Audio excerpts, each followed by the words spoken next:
Well, good morning.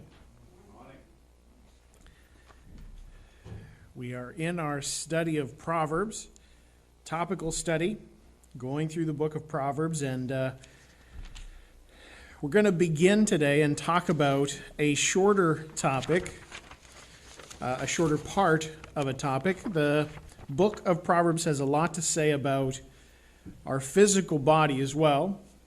A lot of the wisdom in Proverbs is not just, how we think or how we act about certain things. It has actually a lot to talk about our physical bodies and the things that affect that and how we can even look after it. So this morning, our topic, it's a shorter one, but we're talking about body and health. A few verses that talk specifically about those two things. I think I need to remember to turn my mic on.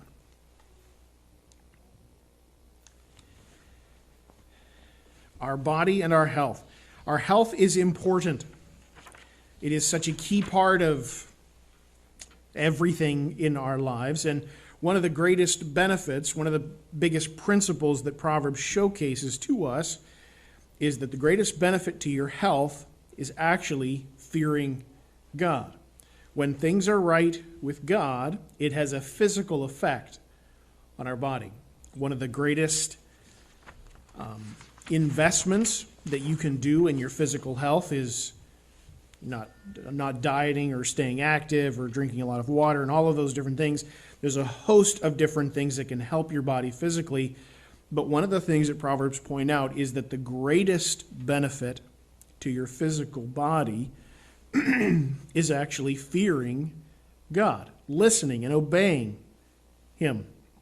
So the first verse that we want to turn to this morning is Proverbs chapter 3. And a couple verses there. Proverbs chapter 3, verses 7 and 8. It says, "Be not wise in thine own eyes. Fear the Lord. Depart from evil. It shall be health to thy navel and marrow to thy bones." Now, we don't often use words like health to thy navel and marrow to thy bones, but these are general terms that are talking about kind of the whole health of a person. And as I mentioned, there's a lot of things that can have an impact on your health. How much sleep you get, what kind of food you eat, and the amount of food you eat, and all kinds of different things, and exercise. But there is an aspect of our health that most people forget about, and that is how we interact with God. In the pursuit of health, people are willing to eat and to do insane amounts of things. But more than any other thing, fearing God will have the most profound impact. In fact, doing that, Proverbs says, is not just good for the health of, your whole system, but it's actually marrow to your bones. It actually affects you very down deep into your core. The simple act of fearing God and desiring to stay away from evil has a profound physical effect on your body. We live in a world with the effects of sin all around us. Bodies are going to continue to get worse as time goes by. That's just the effects of sin. As we get older, things are more difficult. But one of the things that you can do that has the most profound impact on your health is to fear the Lord and to depart from evil. General health is improved, and even the very physical parts of your body are affected by that as well. Then Proverbs 6. And verses 12 through 15, I'll read those verses. Proverbs 6 is the next section. In verses 12 through 15, it says, "A naughty person, a wicked man, walketh with a froward mouth. He winketh with his eyes. He speaketh with his feet. He teacheth with his fingers. Frowardness is in his heart. He deviseth mischief continually. He soweth discord. Therefore shall his calamity come suddenly. Suddenly shall he be broken without remedy." This is a very unique verse because in talking about our bodies, about our health, what he is saying here is that sin is actually visible in how a person conducts and how their body works. There are physical signs that sin has on a body. It says, he winketh with his eyes, he speaketh with his feet, he teacheth with his fingers. What you look at is affected by sin. And you can, now it's not, what you look at, what you do with your hands, where you go with your feet, all of those things are almost like a diagnosis of what's going on in your heart. They're symptoms of the sin that's there. So it's not a one-for-one, everything, certain activities are always backed up by sin. That's not what I'm talking about. But sin, it affects how you look at things. It changes how you look at things. It affects where you go, how you work. There are some times when a person doesn't even have to open their mouth for you to know. That person is a naughty person, a wicked man. They have a froward mouth. Without even opening their mouth, you can tell that there is a problem. And that's the effect of sin. It actually affects the body. It has a physical effect. Modifying your eyes, messing with how your feet work, and what you do with your hands. That's why sometimes a person doesn't even have to open their mouth for people to be able to see there's a problem there. Now, I may not be able to pinpoint what it is, but I know that those things are a symptom of a sin problem there. It doesn't mean that we judge people from that and just, I see these things, therefore I'm going to just chuck them to the side. But sin has an effect on your body. It modifies things about how you function, including your eyes, where you go, and your fingers, your hands, what you are doing. Sin is something that your body can't hide. If it's there, symptoms start popping up. And you just can't hide that some of that stuff. Then Proverbs 12 and verse 4.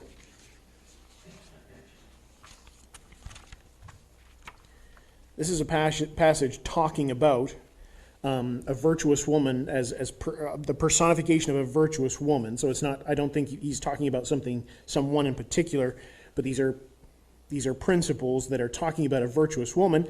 And the verse 4 there, it says, a virtuous woman is a crown to her husband, but she that maketh ashamed is a rottenness in his bones. The principle that is being put across here with this positive and negative is that a wife that has poor character or who has loose morals will have a negative impact on her husband's health. So your character, the character of your spouse, and how they conduct themselves actually has a physical effect on the other spouse. And what is being talked about here, this rottenness in his bones, that includes not only a loss of joy, but actually a tangible effect on the strength of his body. Like it degrades, it breaks down things in the physical body. Sin on behalf of others, has an effect. It has a huge effect. A virtuous woman is a crown to her husband, but she that maketh ashamed is a rottenness in his bones. This isn't just mental stuff, but this is even a physical effect that a lack of character can have. Sin is a big deal. It has massive, massive impact. The next one is in Proverbs 14 and verse 30. 14 and verse 30, it says, a sound heart is the life of the flesh, but envy, the rottenness of the bones. So again, that word rottenness, that loss of joy, and even so much of an impact that it can actually affect your physical strength and your physical body itself. And the first part there, when it says sound, that means calm. So a calm heart is the life of the flesh. If you are easily worked up, and if you're easily thrown off balance by the things that are around you, that is going to have a physical effect on you. When you can keep calm, it's actually life to the flesh. It actually has a physical effect on your body. So there's kind of two parts here in this verse that are talking about our physical body and the effect that certain things can have on it. So calmness is life to the flesh. It can inject into your body actually health. And envy, on the opposite side of that, getting worked up and being envy of something, wanting what someone has, or feeling like there's something wrong and I want what they have, or I want my level to be raised, and just working yourself up against someone else and because of someone else, that envy there, it actually serves to steal joy, and also it has a physical effect on your body. And then tied in with that, the verse that I just included right there with it is 15 and verse 30, and I'll read that for you as well. It says, "The light of the eyes rejoiceth the heart, and a good report maketh the bones fat." It's the same kind of principle that is being discussed here. There are ways that our emotion, there are significant ways in which our emotions can impact our physical body. A good report, when you hear something that's good, obviously that has a beneficial impact on your life. Science can prove that. When you get good news, it just does good things for your body. And so that's one of the principles that Proverbs draws out that science has been able to prove later on. Your emotions have a profound effect on your health. So if you want good health, then as 14:30 says, invest in trying to remain calm. When stress is perhaps your first response, or is one of the things that you struggle with, and you need to work on that. You need to be able to trust God with that and work on that kind of stuff, because remaining calm, remaining sound, has a profound effect on your physical body. Your emotions have a profound effect on your health. Then 15 verse 13, Proverbs 15 and verse 13, it says, "A merry heart maketh a cheerful countenance, but by sorrow of the heart the spirit is broken." Again, all of the verses point to this main principle. Your internal / your mental health, it has more of an effect on your body than your circumstances do. So I'm not pointing out all of these things to say that, if you struggle in that way, then you just I want to make sure I say things correctly and make sure I hone in on the principle that Proverbs is trying to say. Your internal and your mental health has a tremendous effect on your body. So as you are concerned with your health, and as your doctor is helping you have health, working on those things, don't forget that one of the greatest things that will affect your body is fearing the Lord, staying away from evil, because that will have a knock-on effect from there on helping your emotions stay more balanced, and then having a knock-on effect onto your body.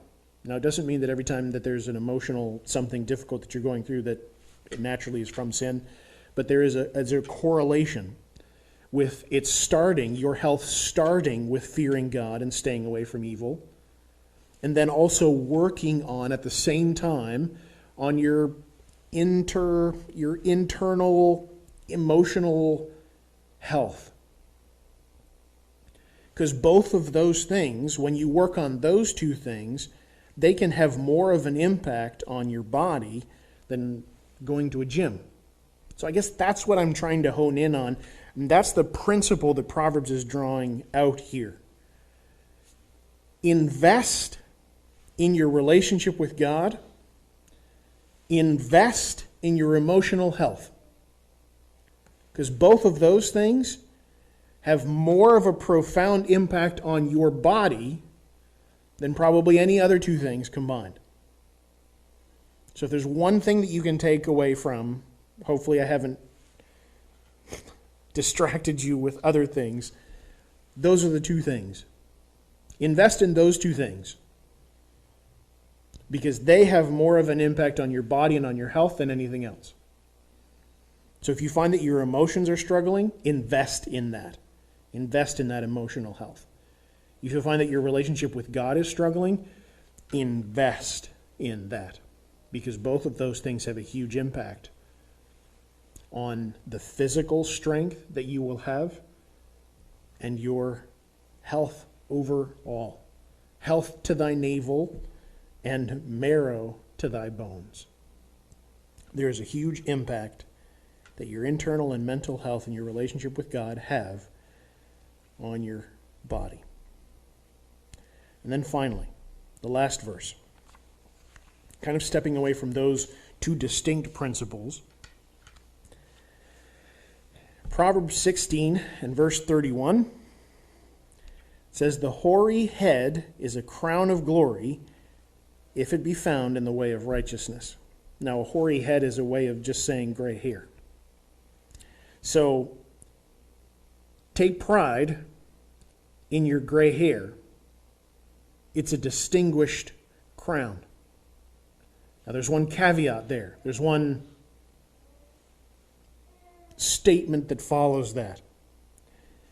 It is only a crown to your life and to your head if it is gained through obedience to God. If you have gained your gray hair because you don't trust God and you stress too much and you get worked up and you caused yourself to get gray hair, that's no crown at all. But if in the course of your life, as you've lived life and conducted yourself, you gain gray hair, that's a crown to you. It's a sign of life, not a detriment to your image. I'm getting gray hair. I hope it's for the right reasons. And if you have gray hair, it's a crown, if it be found in the way of righteousness. If your relationship with God is on track, and if you're desiring to serve Him and do what's right, gray hair is a crown to you. It's a distinguished, it's a noble thing when it's found in righteousness. If it's not, it's not a noble thing. It's not a great thing. And then Proverbs 20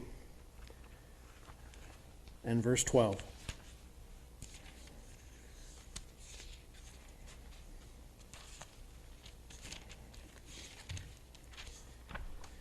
It says, Proverbs 20 and verse 12, "The hearing ear and the seeing eye, the Lord hath made, even both of them." This is probably the simplest principle. God made you. Also, God can open your ear and your eyes to wisdom. God made you to function the way that you do. And if you find that you are in need of wisdom, of seeing things correctly, if you find that you're having struggles with either one of those two things, God made you, he also can open your ear and eyes to wisdom.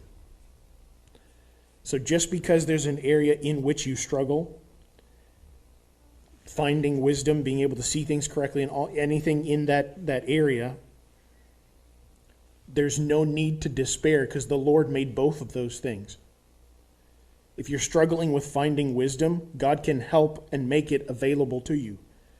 If you're struggling with seeing the world correctly, if you just find that there's difficulty in how you're looking at things, God made the seeing eye. He made the eye able to see things correctly. So God can do both of those things. He can make your ear hear what is right. He can help your eye to see things correctly. So not only did God make our body, but he can open our ear to what's right and help us see things correctly. God can do both of those things. It doesn't depend on other circumstances. It doesn't depend on your ability. God can do it. I'm just not wise like some people. No, that's not true. God can get you there. He's the one who made your eye. He made it to open, to see. He's the one that made your ear. He can make it hearing. So that's a wonderful principle to kind of finish up. The hearing ear, the seeing eye, the Lord hath made even both of them. He made your body, and he can open your ear and open your eyes to wisdom.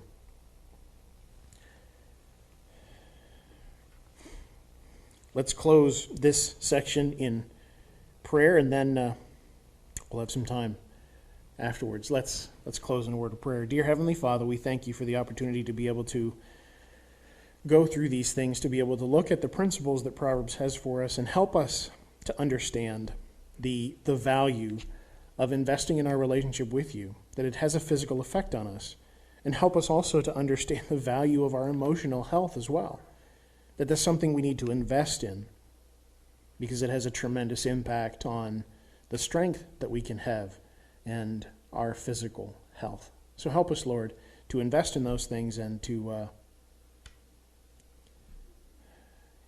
work on our relationship with you. So we thank you for all of these things and for Proverbs in your name. Amen.